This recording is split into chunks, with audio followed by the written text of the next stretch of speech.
السلام علیکم ورحمۃ اللہ وبرکاتہ۔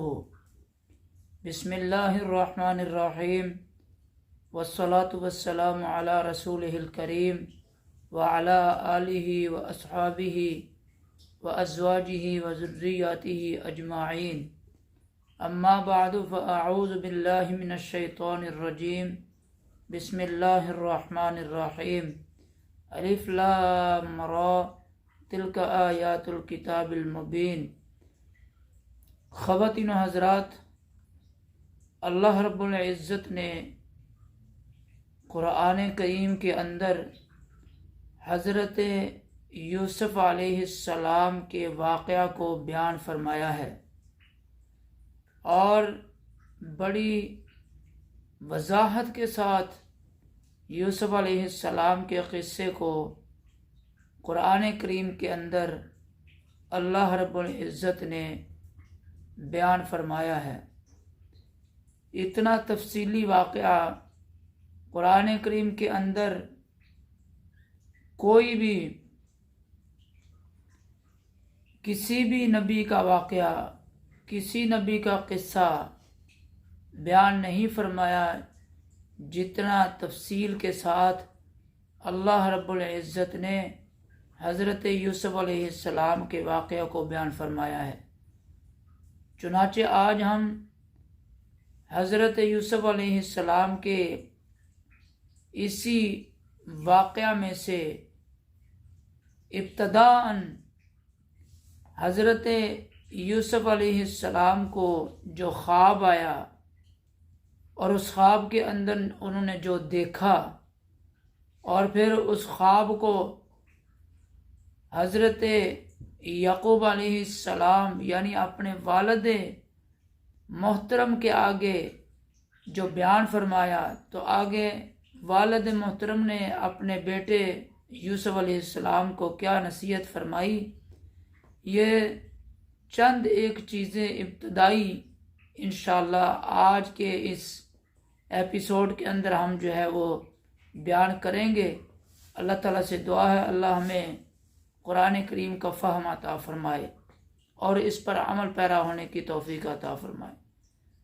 تو چنانچہ اللہ تعالیٰ فرما رہے ہیں الف لام را تلک آیات الکتاب المبین، کہ الف لام را تلک آیات الکتاب المبین، کہ یہ جو آیات ہیں یہ کتاب مبین کی آیات ہیں۔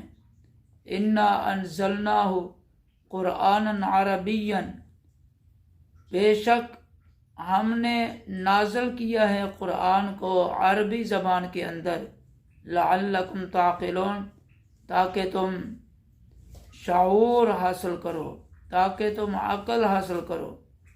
اور آگے فرمایا نحن نقص علیک احسن القصص، کہ ہم سب سے خوبصورت ترین واقعات اور سب سے خوبصورت قصص اور سب سے احسن ترین جو قصہ ہے یوسف کا، وہ ہم جو ہے آپ کو سنا رہے ہیں۔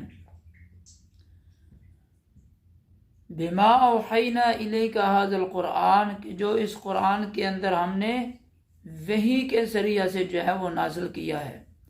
وَإِن كُنْتَ مِن قَبْلِهِ لَمِنَ الْغَافِلِينَ، اللہ تعالیٰ اپنے محبوب سے فرما رہے ہیں کہ اس سے پہلے اس واقعے کا آپ کو علم نہیں تھا۔ اور واقعہ کیا ہے؟ اذ قال یوسف لأبیہ، جب کہا یوسف علیہ السلام نے اپنے باپ سے یا ابتی انی رأیت احد عشر کوکبا والشمس والقمر، اے میرے پیارے ابا جان، میں نے خواب دیکھا ہے اور خواب کے اندر میں نے 11 ستارے دیکھے ہیں اور چاند کو دیکھا ہے، سورج کو دیکھا ہے، سورج اور چاند کو دیکھا ہے، اور میں دیکھتا کیا ہوں کہ رأیتہم لی ساجدین، کہ یہ سارے کے سارے مل کر جو ہے مجھے سجدہ کر رہے ہیں۔ یوسف علیہ السلام نے جب اس خواب کو اپنے والد حضرت یعقوب علیہ السلام کے سامنے بیان فرمایا تو یعقوب علیہ السلام نے یوسف علیہ السلام کو نصیحت فرمائی کہ قال یا بنیا، اے میرے پیارے بیٹے، لا تقصص رؤیاک علی اخوتک، کہ اپنی اس خواب کو اپنے بھائیوں کے سامنے بیان مت کرنا۔ فَيَكِيدُوا لَكَ كَيْدًا، وہ کوئی نہ کوئی تیرے لیے کوئی ہیلا، کوئی ایسا مکر، کوئی فریب تیرے ساتھ کو کر بیٹھیں گے۔ ان الشیطان للانسان عدو مبین، بے شک شیطان انسان کا کھلم کھلا دشمن ہے۔ اب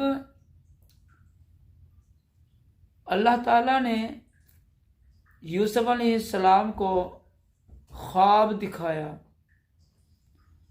اور حضرت یوسف علیہ السلام نے خواب کے اندر 11 ستاروں کو دیکھا، اور اسی طرح پھر سورج کو دیکھا، چاند کو دیکھا، اور یہ 11 ستارے اور سورج اور چاند یہ مل کر یوسف علیہ السلام کو سجدہ کر رہے ہیں۔ اور اس خواب کو جب یوسف علیہ السلام نے اپنے والد محترم سے ذکر کیا تو انہوں نے خواب سنا اور سن کر نصیحت فرمائی کہ بیٹے یہ غلطی مت کرنا کہ یہ خواب جو تجھے آیا ہے، جو تو نے خواب دیکھا ہے، یہ غلطی مت کرنا کہ اس خواب کو اپنے بھائیوں کے سامنے تو بیان کر دے۔ اگر ایسا کیا تو یقیناً وہ تیرے لیے کوئی نہ کوئی ایسا نقصان کا کوئی سوچیں گے کہ جس سے آپ کو نقصان ہو۔ تو اس لیے یعقوب علیہ السلام نے اپنے بیٹے یوسف کو بھائیوں کے حسد سے بچنے کے لیے جو ہے نصیحت کی کہ خواب ان کے سامنے بیان نہ کرنا، یہ نہ ہو کہ کہیں وہ حسد کا شکار ہو جائیں اور تجھ سے وہ حسد کر بیٹھیں اور حسد میں آ کر تجھے کہیں نقصان نہ پہنچا دیں۔ تو اس اندیشے کی بنا پر حضرت یعقوب نے منع کیا یوسف علیہ السلام اپنے بیٹے کو کہ اپنے دوسرے بھائیوں کے سامنے خواب کو بیان نہ کرنا۔ تو یہ جو واقعات ہیں، قرآنی قصص ہیں، قرآن کریم کے اندر جو اللہ تعالیٰ نے انبیاء علیہ السلام اور سابقہ امتوں کے احوال بیان فرمائے ہیں، میرے بھائیو دوستو، یہ امت محمدیہ کے لیے رہنمائی کا سبب ہے، ہدایت کا ذریعہ ہے، اور ایمانی اور روحانی روشنی کا اور ایمانی نور کا یہ سبب ہیں یہ واقعات۔ اس لیے ہم ان واقعات کے اندر غور و تدبر کریں اور نصیحت پکڑیں اور اپنی زندگی کو سنواریں تاکہ دنیا بھی سنورتی چلی جائے اور آخرت بھی سنورتی چلی جائے۔ اللہ تعالیٰ سے دعا ہے اللہ ہمیں قرآن کریم کا فہم عطا فرمائے اور اس پر عمل پیرا ہونے کی توفیق عطا فرمائے۔ وآخر دعوانا ان الحمد للہ رب العالمین۔